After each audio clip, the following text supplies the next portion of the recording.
ये वीडियो है एक आचार्य योगेश भारद्वाज जी हैं आर्य समाज से। तो वो आर्य समाज के आधार पे लोगों को ईश्वर के बारे में समझाते रहते हैं कि ईश्वर ऐसा है, वैसा है, ऐसा क्यों है, वैसा क्यों है, ऐसा क्यों नहीं है, वैसा क्यों नहीं है। तो उनके मैं जिस वीडियो की समीक्षा कर रहा हूँ उसका लिंक यहाँ आई बटन में ऊपर कोने में आपको मिल जाएगा, वहाँ से देख सकते हैं। तो उसमें वो समझा रहे हैं कि ईश्वर कहाँ रहता है। यही टाइटल भी है उस वीडियो का कि ईश्वर चीना में रहता है या यरूशलेम में रहता है या किसी मंदिर मस्जिद कहीं में कहीं रहता है क्या। तो वो उसमें एक उदाहरण दे रहे हैं अपना। वो किसी स्कूल में पहले प्रधानाचार्य थे, प्रिंसिपल थे 12th के स्कूल में। और उसमें बोलते हैं कि वो तो ऑफिस में थे और किसी क्लास में दो बच्चों की लड़ाई हो गई, एक ने एक का सिर फोड़ दिया। तो इनको तो कैसे पता चलता, क्योंकि ये तो ऑफिस में है और क्लास में क्या हो रहा है इनको ऐसी जानकारी नहीं होती है। तो चपरासी ने उनको बताया, जब तक वो क्लास में पहुंचे तब तक वो वाले बच्चे और इनके ऑफिस में पहुंचे, वहाँ एक ने दूसरे का सिर फोड़ दिया। तो वो इस उदाहरण को ऐसा दे रहे थे कि अगर कहीं परमात्मा किसी एक जगह में रहता होगा तो फिर वो कैसे मैनेज करेगा चीज़ों को। बात भी सही है भाई, वो तो ऐसे ही मैनेज हो सकती हैं कि लोगों को लगा रखा है, आप तक जब सूचना पहुंचेगी तब आप कोई उस पर कोई एक्शन लोगे। जैसे आदमियों की व्यवस्था होती है, जैसे आप स्कूल की व्यवस्था उन्होंने बताई, या जैसे हमारे समाज में व्यवस्था होती है कि कोई अपराध हो जाए तो फिर पुलिस आती है, फिर कोर्ट में केस जाता है, फिर वहाँ वो सब ऐसे ऐसे चलता है। तुरंत उसी समय में कोई उसको रोक दे, ऐसा करके नहीं हो पाता है ना। अगर ऐसा होता तो कभी कोई दुनिया में अपराध होता ही नहीं। तो वो कह रहे हैं, वो अब बता रहे हैं कि देखो परमात्मा तो हर जगह की स्थिति चला रहा है, लेकिन वो भूल गए कि वो जिस तरह के एग्जाम्पल दे रहे थे उस एग्जाम्पल में तो परमात्मा भी कुछ नहीं कर पा रहा है। ना उस समय कुछ कर पा रहा है, बाद में भी कुछ नहीं कर रहा है। कम से कम प्रधानाचार्य ने बाद में जाके तो एक्शन ले लिया कि उनको उनकी लड़ाई रोकी, नहीं तो वो और ज्यादा लड़ाई लड़ते और एक दूसरे को मार डालते। जब प्रधानाचार्य को पता चला तब तो उसने जाके उसमें कुछ किया। ईश्वर तो यहाँ कुछ करता हुआ दिखता ही नहीं है। एक आदमी सालों से एक उसका प्लान बनाता रहता है अपराध करने का, तब उसे कोई आके नहीं रोकता।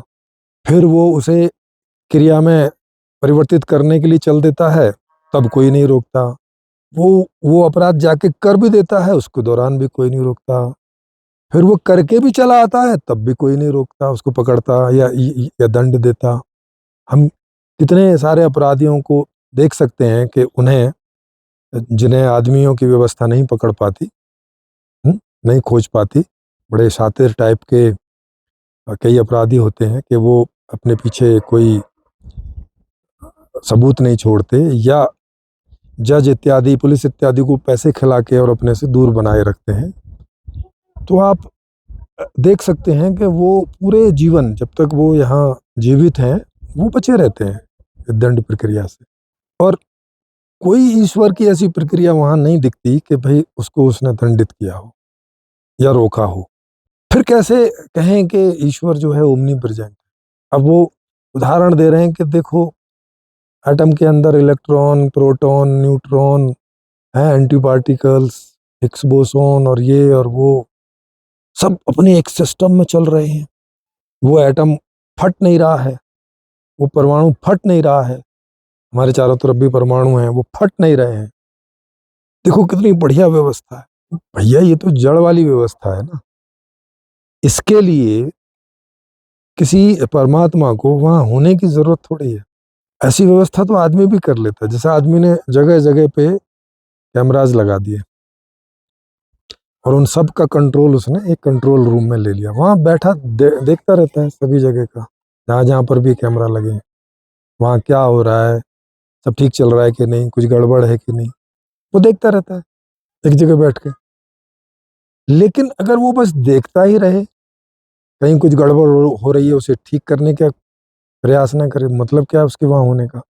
फिर तो ये जिस परमात्मा की बात बता रहे हैं वो तो जड़ जैसा हो गया, कि एक जड़ता के नियम जैसे हैं तो चल रहे हैं। जैसे प्रोटॉन पे पॉजिटिव चार्ज है, न्यूट्रॉन पर नेगेटिव चार्ज है, और वो चार्जिंग से एक दूसरे के बैलेंस में चल रहे हैं, एक उनका एक नियमावली है।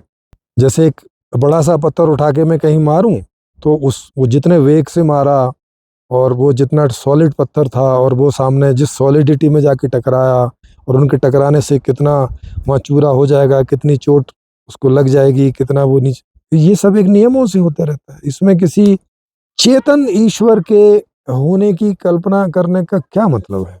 ऐसा लगता है कि जो आचार्य योगेश भारद्वाज जी हैं आर्य समाज के, वो कहना चाहते हैं कि जो परम चेतन है, परमात्मा है, वो चेतन नहीं जड़ है।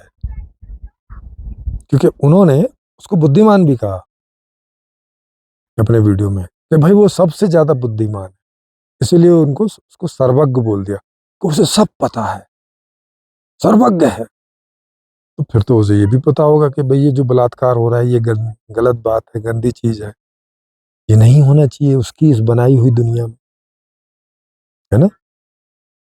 ये जिस स्कूल में प्रिंसिपल थे, क्या ये अगर इनके पास ऐसी ताकत होती कि ये स्कूल के बारे में सर्वज्ञ होते, तो वहां कुछ भी ऐसी एक्टिविटी ये होने देते जो वहां की व्यवस्था को भंग करे? कोई लड़ाई झगड़ा मारपीट, कोई टीचर ढंग से पढ़ा नहीं रहा है, कुछ भी ऐसा जो स्कूल में नहीं होना चाहिए वो होने देते?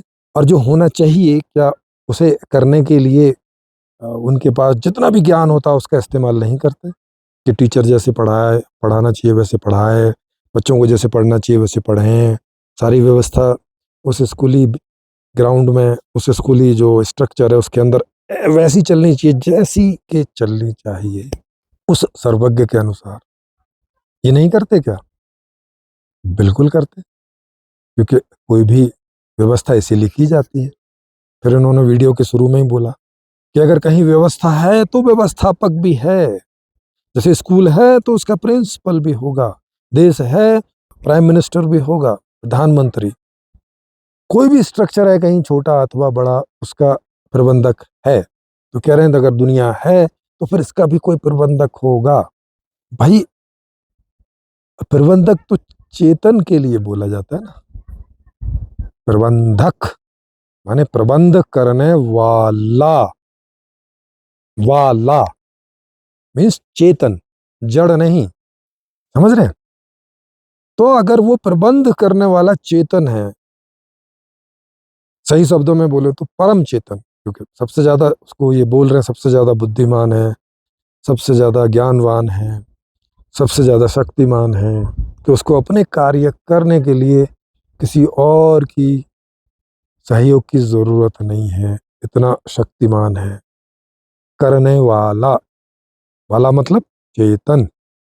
तो ये उसके बारे में जब बता रहे हैं तो लग तो ऐसा रहा है कि चेतन के बारे में बात कर, लेकिन परिणाम से तो कहीं ऐसा दिखता नहीं दुनिया में। जितने चारों तरफ हम अपने देखते हैं, क्या ऐसा दिखता है कि वो चेतन यहाँ कण कण में है? कण कण में, अगर कण कण में होता तो क्या वो किसी चेतन को, किसी दूसरे चेतन को कुछ गड़बड़ करने देता? क्योंकि हम चेतन तो कैसे हैं? व्यक्ति चेतन है, छोटे, जिसकी सीमा इस शरीर के अंदर है, जिसका जो निराकार नहीं है, जो आकार में है। ये उसको निराकार भी बोल रहे हैं। निराकार मतलब, अब जो ये निराकार का अर्थ ऐसा ले रहे हैं जो सब जगह व्याप्त है, मतलब जिसका कोई छोटा आकार नहीं है, ऐसे ले रहे हैं। जबकि संस्कृत में निराकार का मतलब होता है कि जिसका कोई आकार ही ना हो, आकार रहित, ऐसा अर्थ है। लेकिन बड़े बड़े आचार्य अपनी गलत बातों को सही सिद्ध करने के लिए शब्दों के अर्थ का भी अनर्थ करते रहते हैं, और उन्हें साधारण जन जो उनकी बातें सुन रहे हैं पकड़ नहीं पाते, और उनसे वो चर्चा नहीं कर पाते, बहस नहीं कर पाते, डिस्कशन नहीं कर पाते, प्रश्न नहीं पूछ पाते। ऐसे कि भाई संस्कृत की डिक्शनरी में निराकार का मतलब तो आकार रहित लिखा हुआ है, माने जिसका आकार ही ना हो। आप कह रहे हो कि कण कण में है, इसका मतलब है कि इस यूनिवर्स का जितना आकार है उस ईश्वर का भी उतना आकार तो हो गया, निराकार कैसे हुआ? और कण कण में है तो कण के अंदर जितना है उतने का आकार हो गया, कि भाई इस कण के अंदर इसी कण के आकार का चेतन, दूसरे कण के अंदर उसी आकार का चेतन। तो इन्होंने किस आधार पे ये बात जानी कि वो चेतन है और कण कण में मौजूद है? अगर कण कण में मौजूद है तो यहाँ पे ऐसा ऐसी कोई भी प्रक्रिया कैसे हो जाती है जो किसी भी चेतन को दुख दे जाए, अगर वो यहाँ की व्यवस्था कर रहा है तो? फिर इस दुनिया में इतनी भुखमरी करीबी क्यों है? सुबह उठ के जिसको जितना खाना चाहिए क्यों नहीं मिलता है उसे? उसे सारे दिन में जो भी चीजें चाहिए वो क्यों नहीं मिलती है? हर आदमी को जो ज्ञान चाहिए वो ज्ञान क्यों नहीं मिलता है सर्वज्ञ तथा कथित सर्वज्ञ परमात्मा से? क्यों नहीं मिलता है? क्यों नहीं वो देने आता है कि वत्स ये लो? जैसे स्कूल में जिस टीचर को जितना ज्ञान है, अगर बच्चा वहां पूछ ले कि सर मुझे इस बात का ज्ञान चाहिए, तो वो टीचर दे देता है, मना थोड़ी ना करता है। ऐसा थोड़ी बोलता है कि हाँ मैं तो निराकार हूं, सर्वज्ञ हूं भैया, मैं नहीं बताऊंगा। तो भैया ये कहाँ है परमात्मा कि जो ज्ञान हमें चाहिए वो देने आता नहीं? हुँ? लोगों से पूछो, बहुत सारे लोग परमात्मा को ढूंढने में लगे रहते, वो बेचारे ढूंढने में लगे, ये सामने आ नहीं रहा। कि अरे भाई मैं ये रहा ना सामने, मैं हूँ सामने, ये लो। आगे बोलता नहीं कि भाई मैं हूँ सामने, देखो मैं कण कण में हूँ, और ऐसे अब बोलता ही नहीं आगे। कैसा चेतन है ये जो हमसे बोल नहीं सकता, जो हमें प्रेरित नहीं कर सकता, जो हमारी व्यवस्था नहीं कर सकता, जो हमें किसी भी खराब हालत में सड़ने को, मरने को, बीमार होने को, परेशान होने को, दुखी होने को छोड़ देता है? ये ऐसा कोई चेतन कैसे हो सकता है? अगर हम आदमी में चेतनता देखें, क्या हमें आदमी में चेतन ऐसे दिखता है जो इन सब चीजों की फिक्र ना करे? हम लोगों ने जहां पर भी जो भी कोई व्यवस्थापक बिठा रखे हैं और चेतन है, उनकी ज्ञान समझ स्थिति के आधार से वो वहां का मैनेजमेंट करते हैं, अगर ईमानदारी से करते हैं जो भी है ना। परमात्मा को बेईमान तो नहीं बोल सकते कि वो बेईमान है, कर सकता है लेकिन कर नहीं रहा है, अब ऐसा आरोप तो लगा नहीं सकते नहीं तो परमात्मा फिर बेईमान हो जाएगा। क्योंकि ये वाला चेतन तो ऐसा समझता है कि मुझे तो यहाँ व्यवस्था करने के लिए बैठा हुआ, उसे वो अपनी नहीं समझता, तो हो सकता है कि बेईमानी करे अपने लाभ के चक्कर में। अब ईश्वर को तो कोई ऐसा अपना लाभ वाभ चाहिए नहीं इनके हिसाब से, तो उसको तो बेईमानी करने का कोई कारण नहीं है, तो वो तो ढंग से मैनेजमेंट करेगा ना। लेकिन क्या दिखता है क्या लोगों, आप लोगों को अपने जीवन में, अपने परिवार के जीवन में क्या कोई परमात्मा जैसा परम व्यवस्थापक अनुभव होता है क्या? क्या हमारे जीवन में अगर कोई परम व्यवस्थापक हो, हमें जरा भी दुख आने देगा क्या? हमें सारे सुख सदा प्राप्त करा के नहीं रखेगा क्या? सोचो, बच्चों के प्रबंधक होते हैं उनके माता पिता, क्या माता पिता अपनी सामर्थ्य के अनुसार पूरा प्रयास नहीं करते क्या कि उनके बच्चों को कभी कोई दुख ना हो और सुखद अवस्था सदा बनी रहे? क्या नहीं करते वो? अगर परमात्मा चेतन होता, ऐसे कण कण में होता चेतन के रूप में, तो क्या वो ऐसा प्रयास नहीं करता? और चूंकि वो तो सर्वशक्तिमान है, उसको तो हम ये भी नहीं कह सकते कि कर नहीं पा रहा है भाई साहब, ताकत कम पड़ गई है। भाई यहाँ तो हर एक माँ बाप की ताकत अलग अलग है, कोई अमीर है, कोई गरीब है, कोई कमजोर है, बीमार है, कोई कम बुद्धि का है, कोई ज्यादा बुद्धि का है। यहाँ तो ये समस्या है। ईश्वर पर तो ऐसा कुछ नहीं लगा सकते कि भाई कई तरह के ईश्वर हैं और भाई ये खराब वाले ईश्वर ने ऐसा कुछ कर दिया होगा। वहां तो एक ही है जैसा भी है। इनके हिसाब से योगेश, आचार्य योगेश भारद्वाज आर्य समाज से, क्या किसी भी एक भी आदमी को ऐसा अनुभव होता है कि उसके चारों तरफ और उसके अंदर कण कण में कोई ऐसा परम व्यवस्थापक मौजूद है जो उसको जरा भी दुख नहीं होने दे रहा है। जब भी उसे चाहिए सब कुछ उसे उपलब्ध है, बस इच्छा हुई और एंजॉय किया। क्या ऐसी स्थिति है? नहीं है, मुझे तो नहीं दिखी। मेरे जीवन में तो दुखों की मैं एक पूरी किताब लिख दूं, और जो सुख भी मिले उसमें या तो मेरे घर वालों का हाथ था या थोड़ा बहुत मेरा हाथ था, बचपन की बात करें तो, या देश के जो प्रबंधक हैं उनका हाथ था। ईश्वर जैसी सत्ता का हाथ तो दिखा नहीं जिससे हमें ऐसा अनुभव हो कि हाँ, है ना। जैसे अभी आप किसी यूरोप के देश में चले जाएं, जैसे स्विट्जरलैंड में चले जाएं या स्वीडन में चले जाएं, जो दुनिया में नंबर 1 2 में आते हैं सुखद स्थिति में, है ना। वो भी इसी धरती पर ही देश है। भारत भी इसी धरती पर, और भारत से भी और ज़्यादा खराब हालत में, वो भी इसी धरती पर देश है। तो वहाँ जो इतनी अच्छी स्थिति है वो वहाँ के प्रबंधकों ने बनाई हुई है। यहाँ की जो खराब स्थिति है वो यहाँ के प्रबंधक माने लोगों ने बनाई हुई। अगर दोनों जगह का ईश्वर ही प्रबंधक होता तब तो दोनों जगह एक ही जैसी स्थिति होती और एक जैसी भी परम वाली स्थिति होती। मतलब अब उससे ज्यादा तो संभव ही नहीं है, ऐसी स्थिति होती। क्या ऐसा दिखता है? मैं अभी भारत में रह रहा हूं और अगर मैं ही कल को स्वीडन में चला जाऊं तो वहां की सुखद परिस्थितियों का स्थितियों का मैं भोग करूंगा कि नहीं? बशर्ते मेरे पास वहां पे खर्च करने के लिए वहां का जो पैसा है वो हो, कर लूंगा ना। और जब भारत में रह रहा हूं तो यहाँ पे पैसे से जितनी सुख सुविधाएं ले सकता हूँ, जितना पैसा मेरे पास है उतना कर पा रहा हूँ। क्या कोई परमात्मा है जो इससे अलग मेरी कोई भी हेल्प कर रहा है? ऐसी हेल्प जो मैं चाहता हूँ। अब ये मत कहना कि मेरी सांस चल रही है, हवा मिल रही है। नहीं, वो भी मैं दिल्ली में होता हूँ तो खराब हवा मिलती है, उसको कोई परमात्मा आके ठीक नहीं करता। मतलब यहाँ हम देखें तो सर्वोच्च चेतन के रूप में यह मनुष्य दिखाई पड़ता है।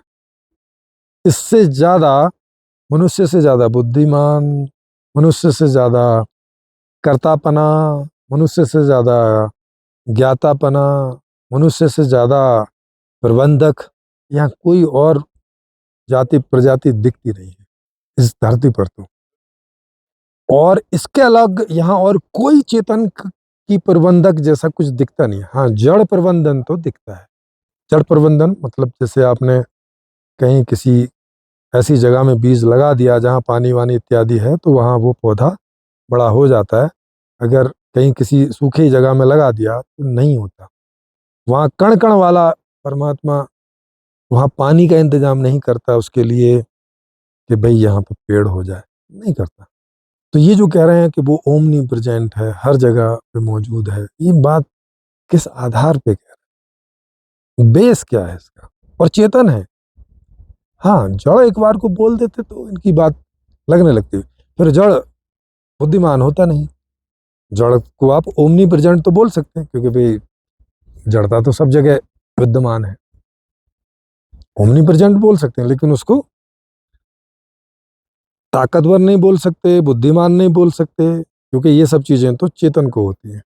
ज्ञानवान नहीं बोल सकते, सर्वज्ञ नहीं बोल सकते, ये सब चीजें नहीं बोली जा सकती उसके लिए। निराकार नहीं बोल सकते। इसका मतलब है कि जितना आकार इस ब्रह्मांड का है उतना ही उसका है, और क्योंकि ब्रह्मांड का आकार कम ज्यादा होता रहता है तो उसका भी कम ज्यादा होता रहता है। अभी अभी वो ब्रह्मांड अवस्था में है तो आकार बढ़ा हुआ है, और कल को ये सिकुड़ जाएगा तो उसका आकार छोटा हो जाएगा।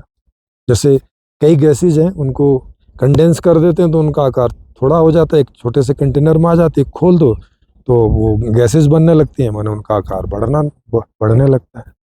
फ्लेक्सिबल आकार होता है। जैसे पानी है, पानी को थाली में रख दो तो थाली जैसे आकार का हो जाता है, और गिलास में रख दो तो गिलास के जैसे आकार का हो जाता है। वहाँ चेतन जैसा कुछ नहीं, चेतनता जैसा कुछ। तो इनकी बातों में जो विरोधाभास है, जो भी इन्होंने उदाहरण लिए, उससे समझ में आता है कि ये उदाहरण चेतन जैसा ले रहे हैं परमात्मा का समझाने के लिए, लेकिन जब कह रहे हैं कि इसे दिखाओ तो दिखाने के लिए जड़ता जैसा उदाहरण ले कि देखो इलेक्ट्रॉन, प्रोटॉन, न्यूट्रॉन, एटम में कितनी एक नियमों से काम कर रहे हैं। कितना एक अच्छा सा प्रबंधन है ना।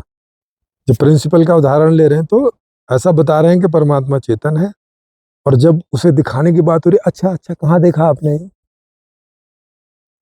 तो फिर जड़ता का उदाहरण दे रहे हैं, इलेक्ट्रॉन प्रोटॉन न्यूट्रॉन। वहां नहीं इनको कोई चेतन का उदाहरण दिखता, क्योंकि है ही नहीं, दिखेगा कहाँ से, अनुभव कहाँ से आएगा। एक रत्ती भर अनुभव नहीं है किसी का, एक रत्ती भर अनुभव। मेरा ये जितने भी लोग हैं इस दुनिया में, सबको चैलेंज है कि अगर वो किसी भी परम तत्व चेतन जैसा कोई भी एक्सपीरियंस दिखा दें कहीं पर होता हुआ, परिणाम में ही दिखा दें। परमात्मा को दिखाने की तो मैं बात नहीं कर रहा, क्योंकि वो कह देंगे नहीं वो देखने जैसी चीज़ नहीं। ठीक बात है, बहुत सारी चीज़ें हमें देखने में नहीं आती हैं, लेकिन हमें कोई प्रकार के अनुभव में तो आएगी जिससे हम ये कैलकुलेट कर सकें कि हाँ हाँ भाई ऐसी कोई सत्ता होगी, है ना। जैसे हम देख रहे हैं कि एटम में एक अच्छी व्यवस्था चल रही है, तो लेकिन ये तो जड़ व्यवस्था है, ये तो उनके नियमों से भी चलती रह सकती है। इसके लिए किसी चेतन की कोई ज़रूरत नहीं है। जैसे हमने एक बार कोई स्कूल बना दिया, तो अब स्कूल में जो हमने इंफ्रास्ट्रक्चर में जो उसमें चद्दर लगाई हैं लोहे की हैं और ईंटें लगाई हैं, वो अपने आप डिके होती रहती हैं अपने नियम के अनुसार। ऐसे थोड़ी है कि वहाँ कोई उस कण कण में परमात्मा बैठा है और उनको डिके कर रहा है कि ये लो कमज़ोर हो जाओ, और कमज़ोर और कमज़ोर और कमज़ोर, और 30-40 साल में उन्हें बिल्कुल कमज़ोर करके जर्जर कर देता है इमारत को। अगर कोई वहाँ चेतन होगा तो वो ऐसा क्यों करेगा? वो तो चाहेगा कि ये स्कूल हमेशा के लिए बना रहे, और इसमें जितने भी ईंट पत्थर सब लगाए हैं सब एज इट इज बने रहें, इनमें कोई परिवर्तन ना आए। परिवर्तन मतलब नेगेटिव दिशा में ना आए, तो कुछ पॉजिटिव आए तो अच्छी बात है कि वो और जोरदार हो जाए, ताकि वो इमारत जब तक ये सृष्टि रहे तब तक बनी रहे, हमें बार बार उसे न बनाना पड़े। जो सड़क एक बार बना दी वो हमेशा बनी रहे। कोई चेतन होगा तो वो ऐसा करेगा ना, और सर्वशक्तिमान है तो कर ही सकता है, लेकिन ऐसा कहीं देखने में नहीं आता है। जड़ता एक नियमों में चलती है, और वो नियम आप कहीं भी चले जाओ आपको एक जैसे दिखते, तो वो जड़ता के जैसे नियम है, चेतनता के नहीं है। जैसे बायोलॉजिकल भी हैं, जैसे जो हमारा हार्ट है वो ऐसे पंप करता रहता है, हम चाहें भी कि ये रुक जाए तो नहीं रुकता, या हम चाहें कि थोड़ा और ज़्यादा स्पीड हो जाए, नहीं होती, या हम चाहें कि उसकी धमनी में जो कोई रुकावट आ गई है, कोलेस्ट्रॉल जम गया है, तो हम ऐसी इच्छा से उसे साफ हो जाए, साफ हो जाए, नहीं होता, है ना। हम चाहें कि खून का थोड़ा तेज बहाव हो जाए जिससे वो नली साफ हो जाए, जैसे हम करते हैं ना, किसी अ, किसी पाइप के अंदर अगर गंदगी साफ करनी हो तो उसके अंदर से तेज प्रवाह में पानी निकालते हैं या हवा निकालते हैं, ऐसे ऐसे प्रेशर मार के, तो वो अंदर से साफ हो जाती है नली। तो ऐसे हम अपनी नली साफ कर लें, तेज धार मार के खून की ऐसे हो जाए, नहीं होता। इसका मतलब है कि वहाँ इच्छा की चाहत से वहाँ गति नहीं होती है। जैसे मैं यहाँ से चाहूँ कि ये मोबाइल बस मेरे चाहने से ऑपरेट हो जाए, तो इसमें नहीं है ऐसा कोई फंक्शन। मुझे इसके इसके जो फंक्शन बने हुए हैं उसी में से कोई तरीका अपनाना है ना। तो ये जड़ नियम है। चेतन नियम तो मतलब ये रहता है ना कि उस समय सोच के समझ के कर दिया जाए। जैसे ये एक जड़ नियम है कि भाई एक व्यक्ति अगर किसी आदमी को दास बनाएगा या उसका बलात्कार करेगा, तो भैया अब उनमें जो ताकतवर है वो कर लेगा कमजोर का, ऐसा ऐसा ये नियम है टाइप का, है ना। लेकिन ये कह रहे हैं कि नहीं, उसके उनके चारों तरफ, उनके अंदर भी उनके बाहर भी एक परम चेतन भी मौजूद है। भैया वो वहाँ क्या कर रहा है, वो रोक क्यों नहीं रहा है इस व्यक्ति को जो उस कमजोर आदमी को परेशान करने पहुंच गया है। अगर वहाँ चेतन होता परमात्मा के रूप में तो वो रोक लेता ना, कि ना ये नहीं करोगे।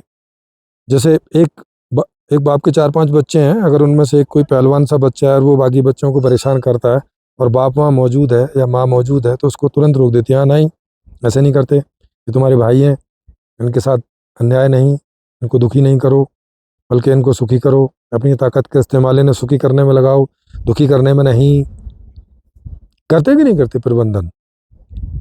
प्रबंधन, प्रबंधक, इनका परम तत्व, इनका परम प्रबंधक कैसा है जो ऐसा चेतन जैसा प्रबंधन नहीं करता, फिर भी उसे ये चेतन जैसा करके बता रहे हैं।